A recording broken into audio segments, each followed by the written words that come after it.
my speech, sir. Thank you. Thank you. Thank you. Thank you. The next speaker is Mr. Sanjay Singh. Your time is 12 minutes, Mr. Sanjay Singh. धन्यवाद मान्यवर, आपने budget पर मुझे बोलने का मौका दिया। मैं अपनी बात शुरू करना चाहूँगा। मान्यवर, हमारे कुछ दोस्त जो कभी इधर हुआ करते थे, अब वो उधर चले गए हैं। उनके लिए चंद पंक्तियों से अपनी बात शुरू करूँगा कि कैसा ये हादसा है मेरी जिंदगी के साथ, कैसा ये हादसा है मेरी जिंदगी के साथ। मैं हूं किसी के साथ, मेरा दिल किसी के साथ। तो जो लोग उधर चले गए मान्यवर, उनका दिल हमारे साथ है, भले वो किसी के साथ हो। मान्यवर, इस बजट का बहुत ढोल पीटा जा रहा है कि बड़ा क्रांतिकारी, बड़ा अच्छा बजट, बड़ा विकसित भारत का बजट है। यह बजट क्या है मान्यवर? पूरे देश को पता चलना चाहिए कि भारत माता की सेना रक्षा के लिए जो बजट आता है, उस बजट में कटौती करने का काम किया गया। 9.6% से घटाकर 9.43% किया गया। भारत का अन्नदाता किसान जो अपने खून पसीने से देश को चलाने का काम करता है मान्यवर, उसका बजट, कृषि का बजट 3.2% से 20% से घटाकर 3.15% किया गया। स्वास्थ्य का बजट, हिंदुस्तान 144 करोड़ लोगों का देश है मान्यवर, लेकिन बड़े अफसोस के साथ कहना पड़ रहा है कि स्वास्थ्य का बजट 1.97% से घटाकर 1.85% किया गया। ट्रांसपोर्ट का बजट 11.48% से घटाकर 11.28% किया गया। पेंशन, जहां एक तरफ पुरानी पेंशन की बहाली की मांग हो रही है, लाखों कर्मचारी सड़क पर हैं और मांग करते हैं कि पुरानी पेंशन बहाल किया जाए। इस सरकार ने पेंशन का बजट 5.20% से घटाकर 5.04% करने का काम किया। एनर्जी का बजट 2.10% से घटाकर 1.42% करने का काम किया। वैज्ञानिक विभाग का बजट 0.7% से घटाकर 0.6% करने का काम किया। फूड सब्सिडी का बजट 4.38% से घटाकर 4.25% करने का काम किया।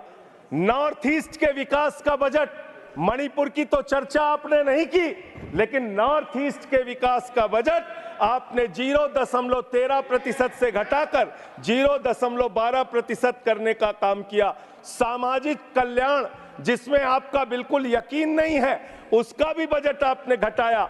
1.22% से घटाकर 1.17% करने का काम किया। आपने फर्टिलाइजर का, खाद का बजट 3.88 से घटाकर 3.4% करने का काम किया और फूड सब्सिडी आपने घटाने का काम किया। ये है आपके विकसित भारत के खोखले बजट की सच्चाई। हर वर्ग को आपने चोट पहुंचाने का काम किया मान्यवर। आप कहते हैं आज दुनिया की 5वीं बड़ी अर्थव्यवस्था है, 5वीं बड़ी अर्थव्यवस्था है। अरे ये तो सच्चाई बताइए कि ये 5वीं बड़ी अर्थव्यवस्था किसके लिए है? आपने चंद पूंजीपतियों का 16 लाख करोड़ रुपए माफ किया। ये इस देश की सच्चाई है। आपने 16 लाख करोड़ रुपए पूंजीपतियों का माफ किया। आपने 14 देश के प्रधानमंत्रियों ने जितना कर्जा लिया, उससे दोगुना कर्जा अकेले आपकी सरकार ने लिया। आपने 150 लाख करोड़ रुपए कर्जा लेने का काम किया, देश को कर्ज में डुबाने का काम किया। मान्यवर, मैं बताना चाहता हूं इस सरकार से किन किन वर्गों को उम्मीद थी। इस सरकार से उम्मीद थी देश के अन्नदाता किसानों को कि आप एमएसपी दोगुना करेंगे। आपने एमएसपी दोगुना नहीं की। आपने किसानों की फूड सब्सिडी का काटने का काम किया, फर्टिलाइजर सब्सिडी काटने का काम किया, कृषि क्षेत्र को देने वाले बजट को खत्म करने का काम किया। बेरोजगारों को उम्मीद थी 10 साल में आपने कहा था मान्यवर 20 करोड़ नौकरियां देंगे, 20 करोड़ नौकरियां आपने नहीं दी। फिर नौजवानों ने कहा नौकरी दो, नौकरी दो। फिर आपने कहा पकौड़ा तल लो, पकौड़ा तल लो। फिर आपने कहा पान की दुकान लगा लो, पान की दुकान लगा लो। फिर आपने कहा 4 साल की नौकरी कर लो सेना में, 4 साल की नौकरी। मैं मान्यवर आपके माध्यम से भारत के प्रधानमंत्री से बड़ी विनम्रता पूर्वक पूछना चाहता हूं, देश के प्रधानमंत्री को 73 साल की उम्र में तीसरी बार प्रधानमंत्री बनना है, लेकिन किसान का बेटा नौजवान सेना में 4 साल की नौकरी करेगा, ये भेदभाव क्यों है? मैं पूछना चाहता हूं मान्यवर, आपके माध्यम से इस सरकार से जानना चाहता हूं, अगली योजना क्या आएगी आपकी? आप कह रहे हो इंटर्नशिप योजना, ट्रेनिंग योजना, 5,000 रुपए की ट्रेनिंग ले लो, 5,000 रुपए की ट्रेनिंग ले लो। मान्यवर 5,000 रुपए की ट्रेनिंग 500 बड़ी कंपनियों में आप देंगे। मुझे भारत की 100 कंपनियां आप बता दीजिए जिसमें एक कंपनी में आप 4,000 ट्रेनी रख सकते हैं। एक कंपनी बता दीजिए जिसमें आप 4,000 प्रशिक्षु आप रख सकते हैं ट्रेनिंग के तौर पे। ये भी आपका आंकड़ा सिर्फ एक जुमला है, इसके अलावा कुछ नहीं है। अब मुझे लगता है एक ही योजना बाकी रह गई है मान्यवर, वो योजना है कि हमारी भारत की सरकार, आदरणीय नरेंद्र मोदी जी की सरकार अगली योजना लेके आएगी कि इस देश के नौजवानों को मुफ्त में 5 करोड़ कटोरा बांटा जाएगा। भीख मांगो योजना, भीख मांगो योजना लाने का काम ये लोग करेंगे। मान्यवर इस देश में आपने अर्थव्यवस्था को लेकर कहा पांचवी बड़ी अर्थव्यवस्था है। वो 5वीं बड़ी अर्थव्यवस्था का लाभ किसको मिल रहा है? आपके चंद पूंजीपति मित्रों को, जिसका 16 लाख करोड़ रुपए आपने माफ किया, जो हजारों करोड़ लूटकर हिंदुस्तान से चले गए। मान्यवर मैं बड़ी विनम्रता पूर्वक कहना चाहता हूं, मित्रों बड़ी डिलीटेड जी, डिफिकल्टी। ठीक है सर। मान्यवर मैं बड़ी विनम्रता पूर्वक आपके माध्यम से पूछना चाहता हूं, क्या इस देश की अर्थव्यवस्था में रेहड़ी पटरी वालों का कोई योगदान नहीं? जो 10 करोड़ रेहड़ी पटरी वाले पूरे देश में हैं, उनका कोई योगदान नहीं है क्या मान्यवर? वो भी सरकार को टैक्स भरते हैं। आपकी सरकार उनको भी फूटी आंख से देखना नहीं चाहती। आपने रेहड़ी पटरी वालों को कहा अपने नाम के आगे नेम प्लेट लगाओ, अपने नाम के आगे नेम प्लेट लगाओ। हिंदुओं की, मुसलमान, दलितों के पीछे आदिवासी हो, क्या हो ये बताओ। मैं पूछना चाहता हूं, आपके माध्यम से सरकार के कहना चाहता हूं मान्यवर, अगर नेम प्लेट लगवाना है तो लगवाइए गले में नेम प्लेट। नीरव मोदी के गले में नेम प्लेट लगवाइए कि 20,000 करोड़ रुपए हिंदुस्तान का वो बाकी है, लगवाइए नेम प्लेट। 10,000 करोड़ रुपए विजय माल्या हिंदुस्तान का बाकी है, लगवाइए नेम प्लेट गले में। ललित मोदी के कि 3,000 करोड़ रुपए हिंदुस्तान का लूट के भाग गया, लगवाइए नेम प्लेट। मान्यवर मैं कहना चाहता हूं नितिन संदेशरा के कि वो 6,000 करोड़ रुपए हिंदुस्तान का लूट के भाग गया, लगवाइए नेम प्लेट। अडानी के कि 2.5 लाख करोड़ रुपए का कर्जा आपने एक आदमी को दे रखा है, लगवाइए नेम प्लेट उन पूंजीपतियों को जिन्होंने हिंदुस्तान की बैंकों को खाली करने का काम किया। मान्यवर एक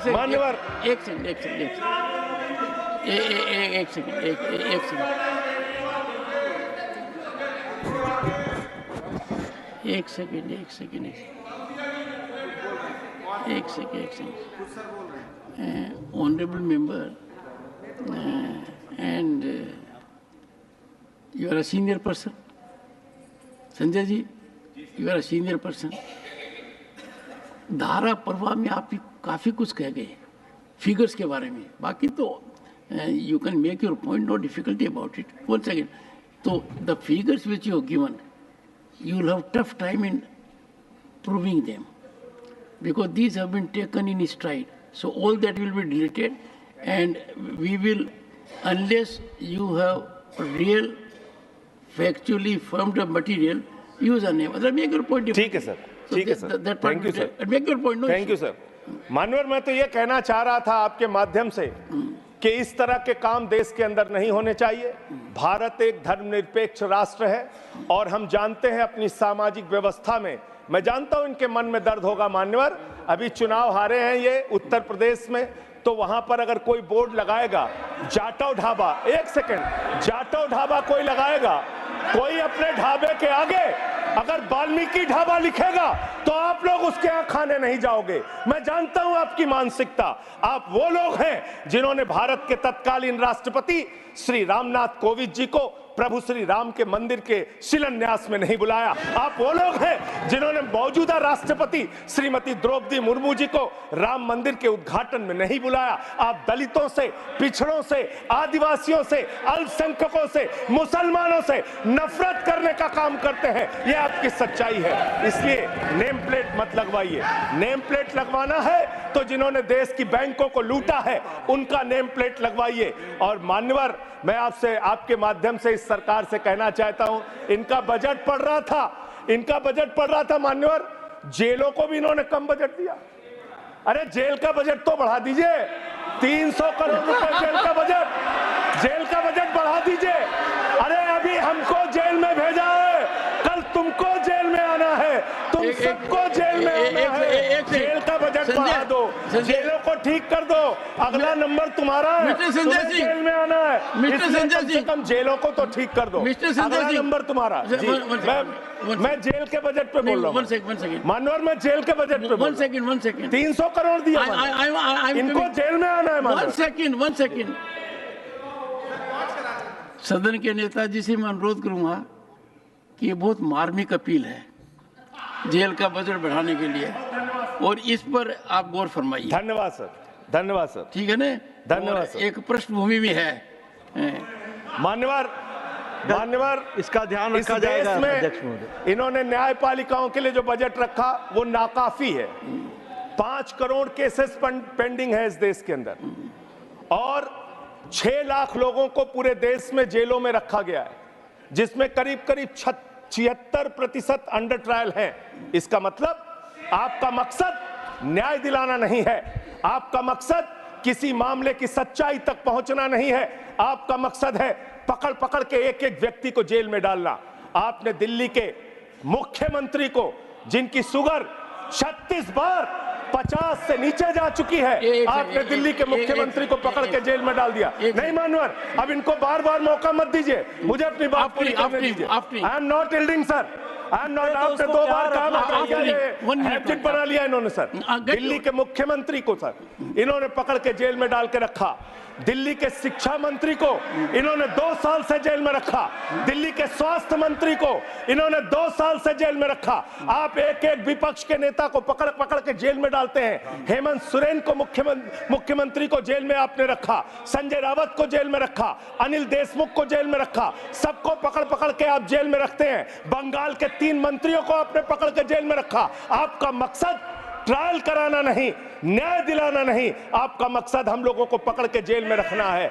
जितना जेल में डालोगे, मैं आपसे कहना चाहता हूं, जितना जेल में डालोगे उतना गर्त में जाओगे। जिसने भी ये राजनीति की है उसका समापन हो गया है। अभी 240 पे पहुंचे हो, कल 24 पे पहुंचोगे, इसके बाद 2 पे भी आओगे। मैं तो 1-2 मिनट और मैं बस कह के अपनी बात खत्म करूंगा, मेरे टाइम में से उसको काट लीजिएगा। मान्यवर, भेदभाव की बात, सबसे भेदभाव इनको करना है।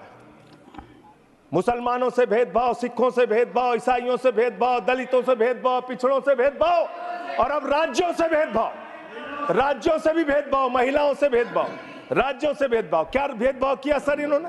2,32,000 करोड़ रुपए, 2,32,000 करोड़ रुपए दिल्ली के लोगों ने सरकार के केंद्रीय खजाने में टैक्स के रूप में दिया, जीएसटी और इनकम टैक्स के रूप में। बदले में हमको कितना मिलता है? 0। 9 साल से आप दिल्ली को बजट नहीं देते। पंजाब के लोग, बस मेरे में से काट लीजिएगा सर, 1-2 मिनट काट लीजिए, पार्टी के उसमें से काट लीजिएगा। पंजाब के लिए सर, पंजाब का किसान अपना खून पसीना बहा के खेत में गेहूं पैदा करता है, धान पैदा करता है। आपने 8,000 करोड़ रुपए पंजाब के विकास का पैसा रोक रखा है, विपक्ष के राज्यों का पैसा आपने रोक रखा है। ये भेदभाव क्यों कर रहे हैं आप क्यों कर रहे हैं? आप लिखते हैं राज्यों के विकास से देश का विकास है, ये आप राज्यों का विकास कर रहे हैं। एक एक करके टारगेट करके विपक्षी राज्यों के साथ आपने भेदभाव करने का काम किया। और अंत में कोई मुझे कह रहा था सारे बजट कम किए, शिक्षा के बजट को भी आपने कम कर दिया। मैंने इन लोगों से कहा शिक्षा से इनका कोई लेना देना नहीं है, शिक्षा से इनका कोई लेना देना नहीं मान्यवर। क्यों लेना देना नहीं है? क्योंकि दिल्ली विश्वविद्यालय में मनुस्मृति पढ़ाने जा रहे हैं ये लोग। मनुस्मृति पढ़ाएंगे कि दलितों के, पिछड़ों के, जिनको आप शूद्र कहते हैं, आप शूद्र कहते हैं, अगर वो श्लोक सुन लेंगे तो उनके कान में पारा आप कैसे डालेंगे? ये पढ़ाई आप कराने जा रहे हैं दिल्ली विश्वविद्यालय में। ये पढ़ाई आप कराने जा रहे हैं। इसलिए मान्यवर, मैं आपसे यही कहना चाहता हूं, ये बजट हिंदुस्तान के किसान के खिलाफ है, ये बजट हिंदुस्तान के नौजवान के खिलाफ है, ये बजट हिंदुस्तान के व्यापारियों के खिलाफ है, ये बजट सिर्फ और सिर्फ मोदी जी के मित्रों के लिए बनाया गया है, मित्रों के लिए बनाया गया है, मित्रों के लिए बनाया गया है। The later part will not go on record. हाँ, honorable members.